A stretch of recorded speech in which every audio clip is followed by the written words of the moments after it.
Kipekee nikushukuru sana Profesa Eliamani Sedoeka, mkuu wa chuo cha uhasibu Arusha, lakini pia na management yote ya chuo kwa kuridhia wazo la kuanzisha programu hii mahususi ya ujasiriamali na stadi za biashara kwa wafungwa.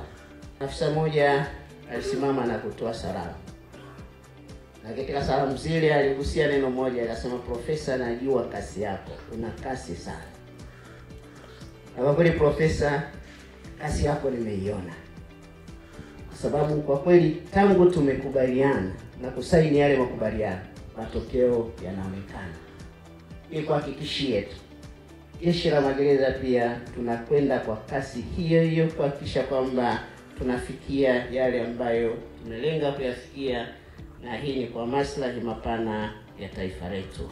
Nikupongeze sana kwa kasi hiyo, lakini pia nipongeze sana management ya chuo, na kwa kweli kwa kuridhia katika kuanzisha programu hii. Ni mwanzo mzuri katika kuhakikisha kwamba tunaeneza programu hii katika magereza mengine. Lakini huu ni mwanzo tu. Sisi tunategemea na ndoto zetu na malengo yetu ni kwenda katika kozi za muda mrefu, kwa maana ya kozi za diploma na kozi za degree na kozi za masters kwa wafungwa.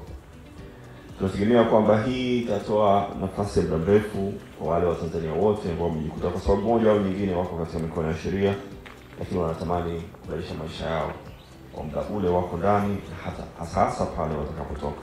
Tunatumai kwa hizi kozi za muda mfupi, hii ni kozi moja wapo tu, lakini malengo yetu tuna kozi nyingi ambazo tunategemea tutapata kuzifanya.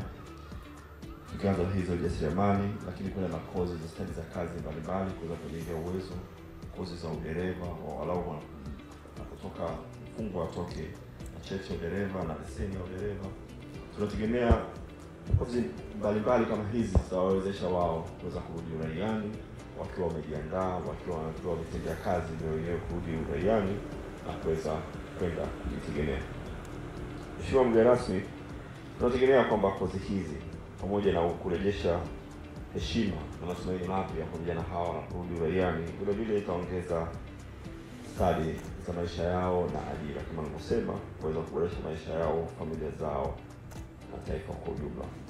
Itasaidia kupunguza sana uhalifu wa kujirudia, yani repeated offenders, na kuweza kuweka misingi. Mbele yako tuna idadi ya wafungwa 40, 30 wakiwa wa kiume na wanawake wakiwa 10.